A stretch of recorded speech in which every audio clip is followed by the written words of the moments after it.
25 ஆண்டு கால நம்பிக்கை. என்றென்றும் வரன் பார்க்கும் சேவையில் தமிழர்களின் நம்பர் 1 சாய்ஸ் தமிழ் மேட்ரிமோனி. என்ன கண்ணுங்களா, எல்லாரும் எப்படி இருக்கீங்க?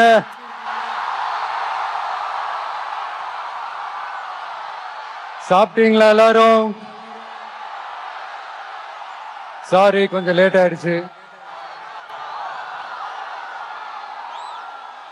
என் நெஞ்சில் குடியிருக்கும் உங்கள் அனைவருக்கும்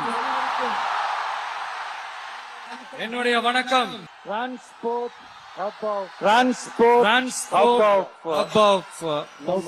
சவுத் இந்தியா, நம்ம நாமக்கல் மாவட்டம். இங்க நீங்க பாத்தீங்கன்னா இந்த லாரி பாடி கட்டுற தொழில இருந்து இன்னும் நிறைய தொழில்கள் செய்யற ஊரும் நம்ம நாமக்கல் ஊர் தான். அது மட்டும் இல்ல, நாமக்கல் மாவட்டத்தோட இந்த முட்டை உலகமும் கூட ரொம்ப ஃபேமஸ். எக் சிட்டின்னு கூட கூப்பிடுவாங்க. அது மாதிரி தமிழ்நாட்டு மக்களுக்கு இந்த சத்தான உணவு முட்டை கொடுக்கிற ஊர் மட்டும் இல்ல, தமிழ்நாட்டு மக்களுக்கு உணர்ச்சி ஊற்ற மண்ணும் கூட. இதை நான் ஏன் சொல்றேன்னா, ரெண்டு வரிகள் சொன்னா உங்களுக்கு ஈஸியா கனெக்ட் ஆகும். தமிழன் என்று சொல்லடா, தலை நிமிர்ந்து நில்லடா. எப்படி? தமிழன் என்று சொல்லடா, தலை நிமிர்ந்து நில்லடா. இந்த நாடி நரம்பெல்லாம் ரத்தம் பாய்ச்சுற இந்த வரிகளை எழுதினது யார் தெரியும்ல? யாரு எழுதுனா? விஜயகாந்த் சார் சொன்னாரு. ஆனா நம்ம அண்ணன் கேப்டன் அவர்களுக்கு மட்டும் இல்ல, நமக்கும் சேர்த்து எழுதின இந்த வரிகளை யார் எழுதினது தெரியும்ல? நாமக்கல் மாவட்டத்தை சேர்ந்த மேகனூர்ல பிறந்த நாமக்கல் கவிஞர் திரு ராமலிங்கம் பிள்ளைதான், அவர்கள்தான். அடுத்து தமிழ்நாட்டு மக்களுக்கு இந்த இடஒதுக்கீடு உரிமையா வழங்கினதும் இதே நாமக்கல் மாவட்டத்தை சேர்ந்த திருச்செங்கோடு பகுதியில இருக்கிற ஒருத்தர் தான்.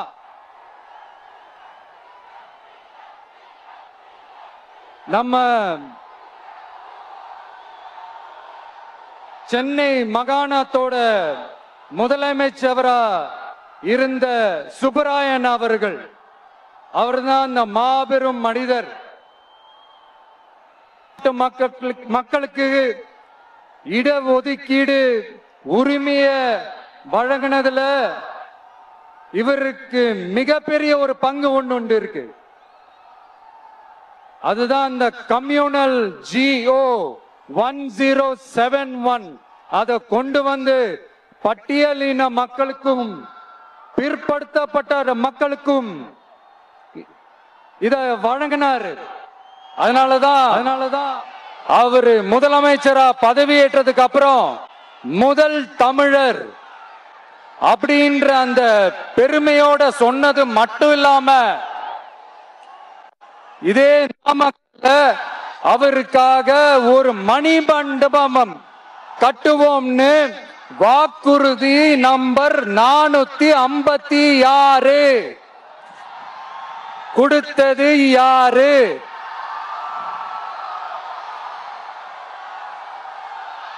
சொன்னாங்களே, செஞ்சாங்களா? அதாவது ஒரு படத்துல நம்ம வடிவேல் சார் இந்த எம்டி பாக்கெட் எடுத்து இப்படி காட்டுவார் தெரியுமா? அந்த மாதிரிதான் ஒவ்வொரு வாக்குறுதியும் படிச்சுட்டு அந்த எம்டி பாக்கெட்டை இப்படி நம்ம காட்ட வேண்டியதுதான். இப்ப நம்ம அந்த நாமக்கல் மாவட்டத்துல வாக்குறுதிகளா அது செய்வோம் இது செய்வோம்னு நிறைய சொன்னாங்களே, அதுல ஒரு சின்ன லிஸ்ட் மட்டும் இப்ப நம்ம பார்ப்போம். ஒவ்வொரு ஒன்றியத்திலும் தானிய சேமிப்பு கிடங்குகள் அமைக்கப்படும். இவை உலர் களங்களுடன் கூடிய கொள்முதல் நிலையங்களுடன் இணைக்கப்படும். வாக்குறுதி நம்பர் 50.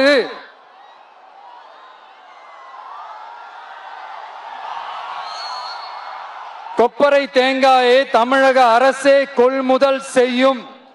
அதிலிருந்து தேங்காய் எண்ணெயை உற்பத்தி செய்து நியாய விலை கடைகள் மூலம் விற்பனை செய்ய நடவடிக்கை எடுக்கப்படும். வாக்குறுதி நம்பர் 66.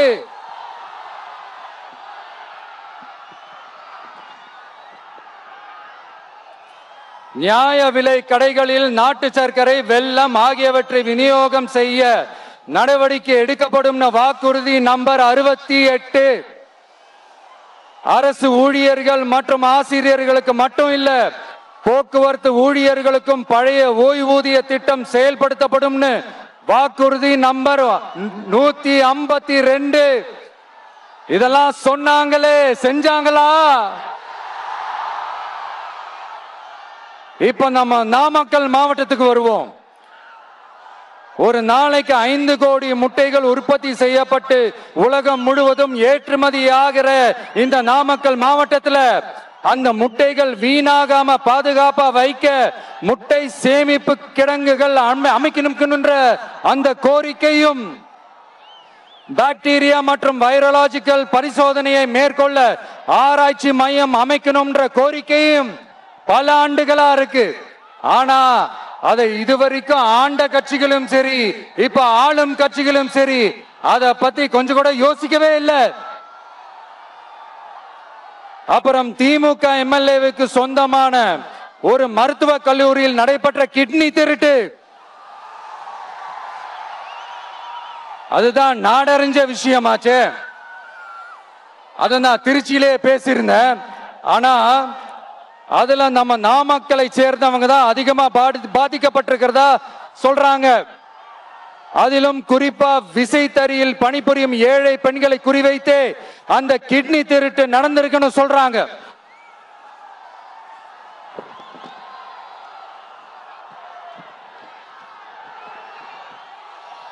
இதுல ஈடுபட்டவங்களை யாரா இருந்தாலும் நம்ம ஆட்சி அமைஞ்சதும் கடுமையாக தண்டிக்கப்படுவார்கள். இந்த கிட்னி திருட்டுக்கு ஆரம்பம் எங்க இருக்குன்னு பாத்தீங்கன்னா கந்துவட்டி கொடுமையில இருக்கு.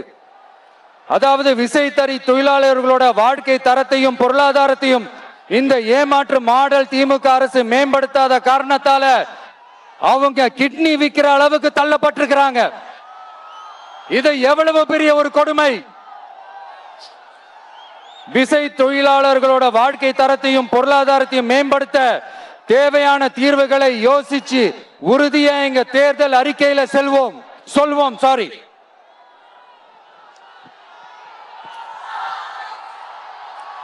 நான்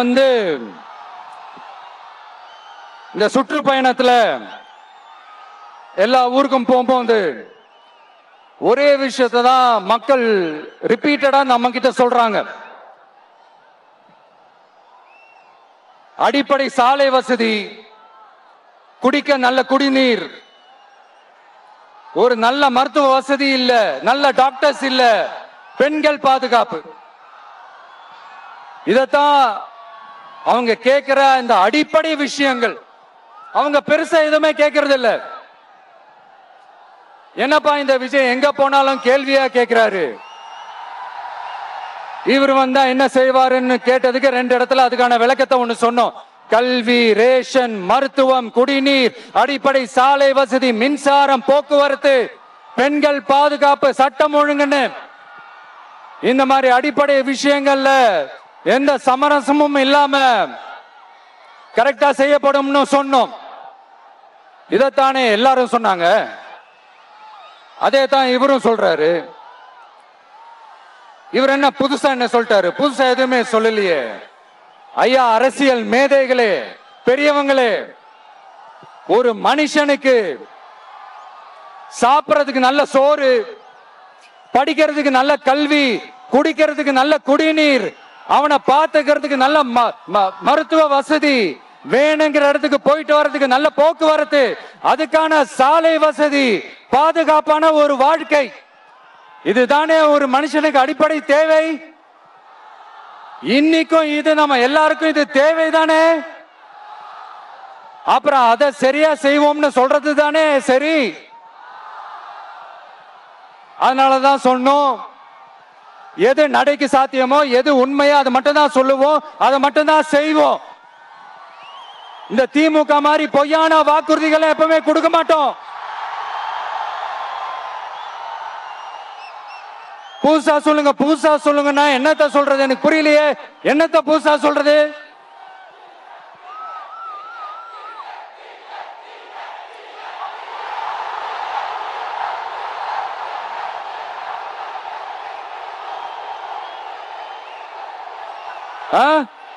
புதுசா என்னப்பா சொல்றது? செவ்வாய் கிரகத்துல ஐடி கம்பெனி கட்டப்படும், காத்துல கல்வீடு கட்டப்படும், அமெரிக்காவுக்கு ஒத்தடி பாதை போதப்படும், வீட்டுக்குள்ளே ஏரோப்ளேன் ஓட்டப்படும். இந்த மாதிரி அடிச்சு விடுவோமா? நம்ம சிஎம் அவர்கள் அடிச்சு விடுவாரு, அந்த மாதிரி அடிச்சு விடுவோமா?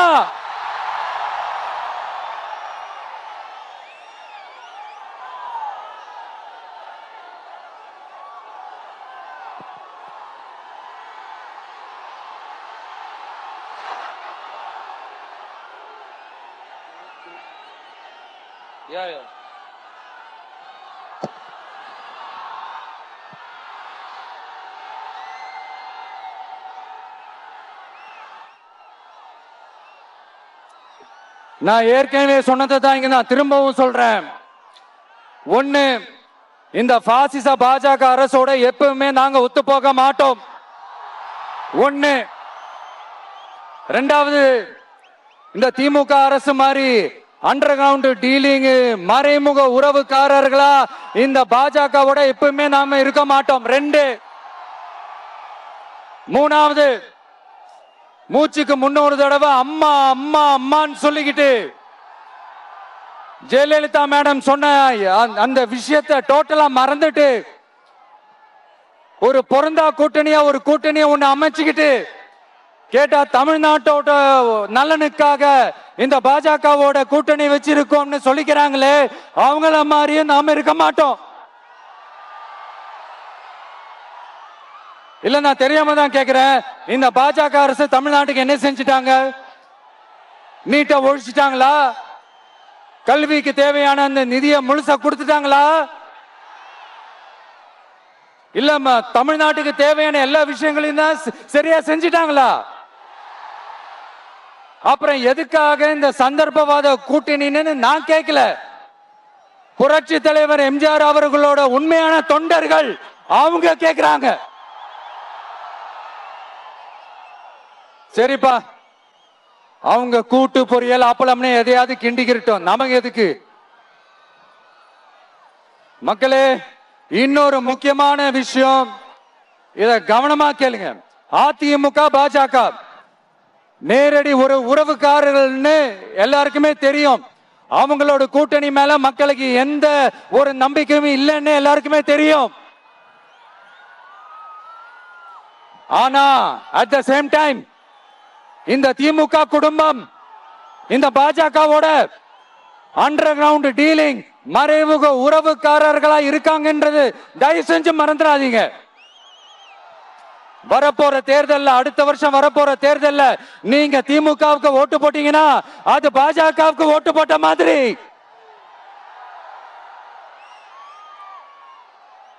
வெளியில அடிச்சுக்கிற மாதிரி அடிச்சுப்பாங்க, ஆனா உள்ளுக்குள்ள வேணாம். மக்களே, ஜாக்கிரதை, யோசிங்க.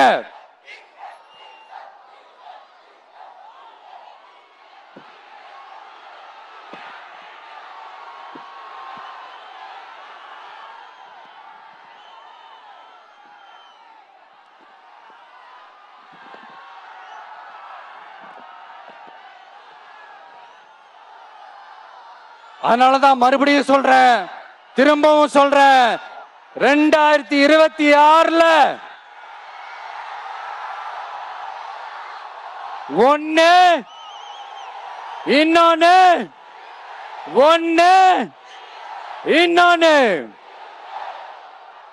அதாவது ஒண்ணு மாபெரும் மக்கள் சக்தி கொண்ட எளியோரின் குரலா இருக்கிற களத்துல இருக்கிற டிவிக்கு, இன்னொன்னு கொள்கை என்ற பேர்ல மக்களை ஏமாத்திக்கிட்டு கொள்ளையடிச்சுக்கிட்டு தமிழ்நாட்டை ஏமாத்துற இந்த டிஎம்கே, இந்த ரெண்டு பேருக்கு நடுவுல தான்